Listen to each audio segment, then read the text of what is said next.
All right, welcome back. It is a pleasure now to bring in this next guest who needs no introduction. A lot of people out here in the state of Michigan remember this guy. Hell of a player on the field. Great guy off of it. He was the #1 pick by the Buffalo Bills in 2006 out of the Ohio State University. We won't hold it against him. An 11-year vet. Don't start like Donte Whitner. How you doing, Donte? Hey.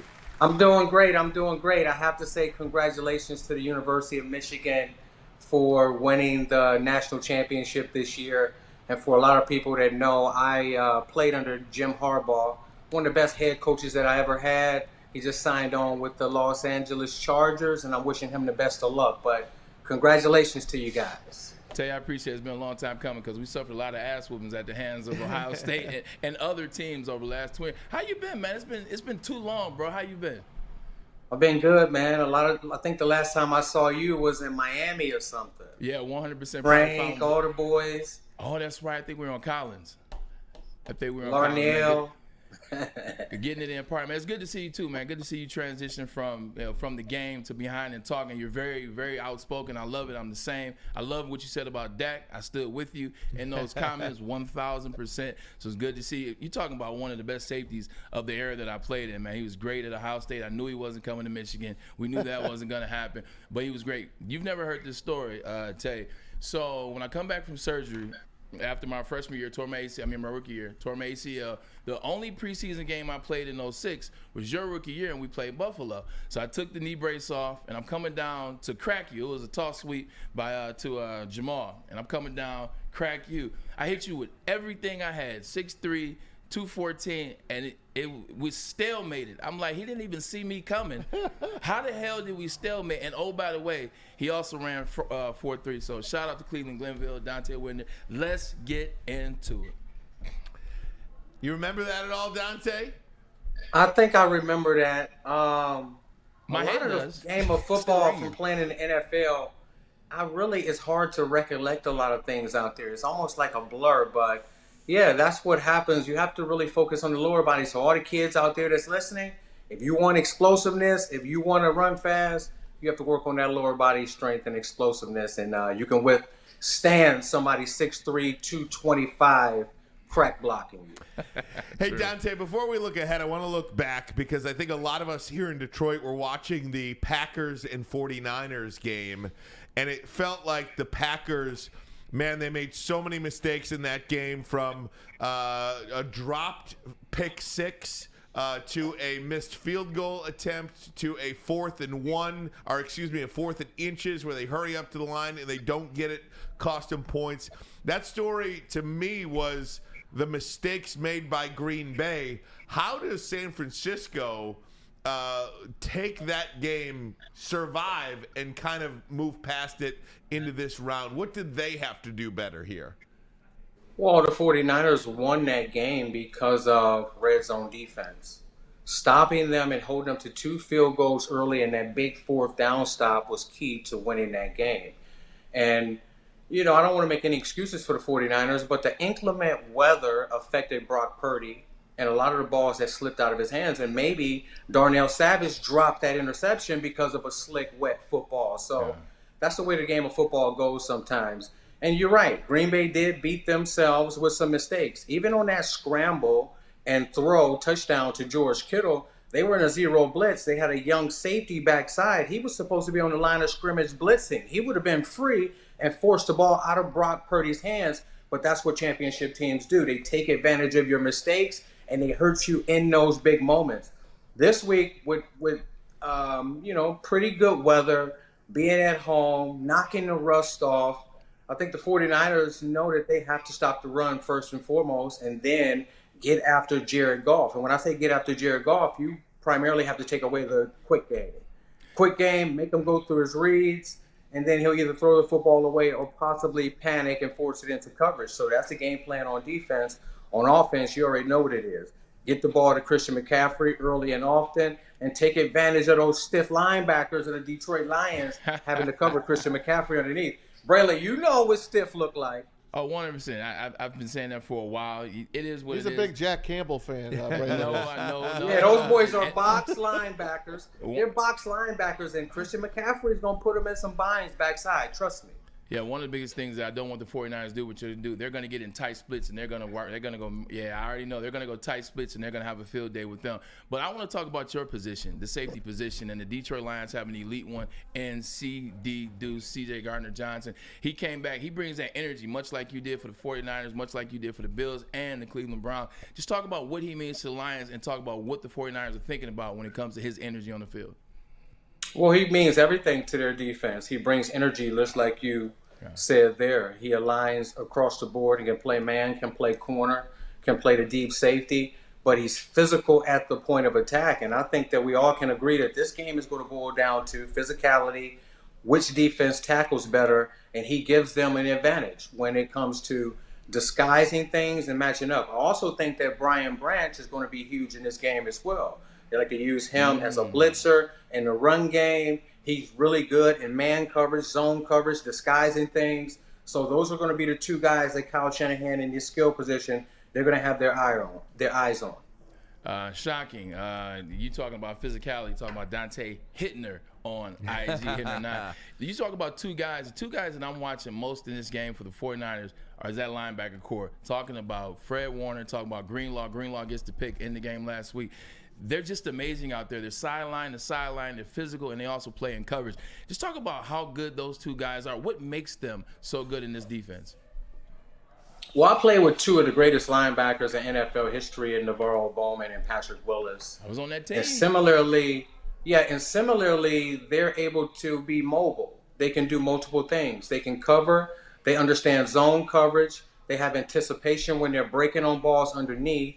They're physical. And they tackle well. And they play the game a certain way. Certain linebackers play downhill, sideline to sideline, maximum effort each and every time. I think they're going to have a tough game matching up with Gibbs underneath. And the key to the 49ers defense versus the Detroit Lions offense is really tackling Laporta, tackling Gibbs, leveraging him, not allowing him to get out in the open field. And then it's those internal run gaps. They have to play it with leverage. And then Steve Wilks might have to make some adjustments and go to some run blitzes, right? Some run blitzes, move the defensive line, because in the last 6 weeks, they've gotten pretty stagnant in their alignments on defensive line. Hey, Donte, thanks again for coming on with us. Donte Whitner, of course, he does pre, half, and post for the 49ers right now, former #1 pick out of Ohio State. I wanted to ask you about this Lions team. They come in really with nothing to lose. I mean, they've never been to the Super Bowl, one of the only teams to have never made a Super Bowl, only their second appearance in the NFC Championship game since the Super Bowl era. Meanwhile, the 49ers, we all know their history. They haven't been there in 29 years, though. They haven't won the NFC Championship to get into that Super Bowl again in 29 years. Who has more pressure on them in this game? Well, we did go to the Super Bowl in 2012, and I was on that team. Yeah, the Har Bowl, my bad. Yeah, the Har Bowl. They haven't won in 29 years. 29 years. Yeah. So it's incredibly important. A lot of the nucleus of this 49ers team has been to 3 consecutive NFC championships. They've been to 4 in the last 5 years. They're tired of the hats and the T-shirts. They want to get to the Super Bowl, and they want to win it, and they feel like this is their time. They have the players on offense, defense, and the coaching staff to do it, and they have to strike while the iron's hot. Like, you're not going to be able to reverse this moment, so they have to play their best. So, yeah, the Detroit Lions is a great story. I'm going to be the first to admit, when I heard Dan Campbell say, we got to bite their kneecaps off, I was like, yeah, you give this guy 3 years and he's out of there. But they bought into his system. Sometimes you have to be delusional to be successful, and that's worn off on his team. And they believe everything he says, and they go out there and compete and play hard and physical the way that he wants them to play. And I did read that he said that he doesn't care about giving up plays on defense in the pass game if they play physical and play a certain way. I don't know if that's really going to be the foundation of how you want to enter this game this week versus the 49ers offense that can be so dynamic. But they bought in, they're playing well, and they're really expecting to go into Levi's Stadium and win this game. He said that because it's true. we don't have the talent to match up against that 49er defense and that 49er offense against this secondary. We all know that the 49ers have a big advantage, especially if Deebo Samuel is anywhere close to 75%. Huh? What's the latest on that? I mean, yeah, fill us in on Deebo. He's playing. I know he's playing. How much is he going to play? That magic cocktail. He's playing. You did you read his Instagram? He said, I ain't skipping no steps. That's what it means. So it means that he's going to be his full Deebo Samuel role. Running back, lined in the slot, putting the linebackers in a bind. He's going to be in the swing passes. He's going to be a diversion and a decoy at times. Deebo Samuel is going to be full go on Sunday. He's going to get hit, though. He's going to get hit, but they have to hit him. Hey, it's not easy to hit him. It's not easy to hit him. It's not. It is not. It's not. And then when you do hit him, Deebo Samuel was 220 pounds. He's not like a little receiver. He's a lot of times delivering the blow. So, yeah, the linebackers, they can withstand that, but can those little DBs withstand that? I don't know. Cam Sutton and Vildor have been looking shaky all year long. So I don't know. Donte, let me ask you about Deebo, because I think, and we've been saying that Deebo Samuel is probably the most important non-quarterback on any team in the league. You see the numbers, 30 games over 500 with, 8 and 9 without. Even this year, in the 13 games he started and finished, 12 and 1 with scoring 32 points a game in the games that he was out, and I'm counting the Cleveland game because he went out early in that one. 0 and 3, scoring 17 points. I mean, that is half the amount of production offensively by one player. For a non-quarterback to have that impact is staggering. What makes him so great? Well, it's like a machine.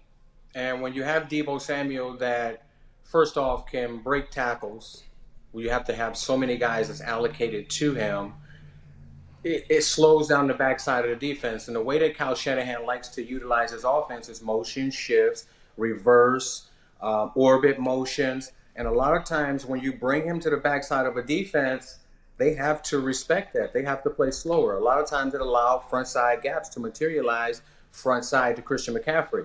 Okay, so now you have him in the backfield. He just broke an 8-yard run. You play action it to him. Now George Kittle comes open over the middle of the field.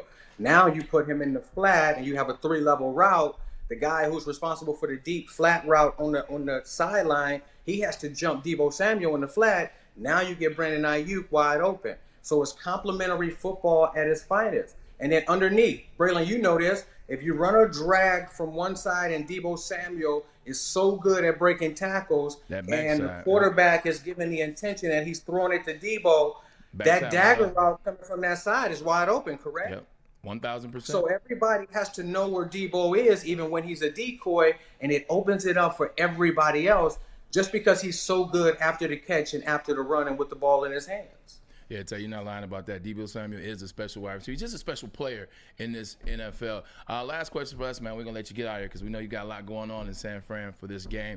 Kyle Shanahan. Kyle Shanahan in playoff moments, whether it's the Super Bowl, whether it's a playoff, what it talks about, he's had some blunders. He's messed necessary, not always been on his game. We don't have to talk about the moments. But is that a worry of, let's just say the fan base, is that a worry or of yourself? Is Kyle Shanahan going to get the job done, do you guys believe? I think he's shown everything that he has to show. He's learned everything from the bumps and the bruises. And he even mentioned it himself yesterday. They said, Kyle, you call the game like you're an old coach. He said, no, I call the game like I've been there before, like I have wisdom. So he understands, and he's not going to mess it up. He understands the type of playmakers he has. He's been there with the Atlanta Falcons versus the New England Patriots in the Super Bowl that everybody's going to remember. But I think that this is one of his best coaching years. Solidifying that number 1 seed shows it. And now he has to go ahead to the Super Bowl and capture the Lombardi Trophy to be considered one of the all-time great coaches. And I think that he's ready to do that. The greatest rivalry there ever is, there ever will be, Michigan versus Ohio State, and two of the best people to ever play in that game. My brother, is always a pleasure to see you. We got to get together more often. That's on me. I'll reach out to you, bro. Absolutely, man. Y'all have a good one. Enjoy the game Sunday, guys.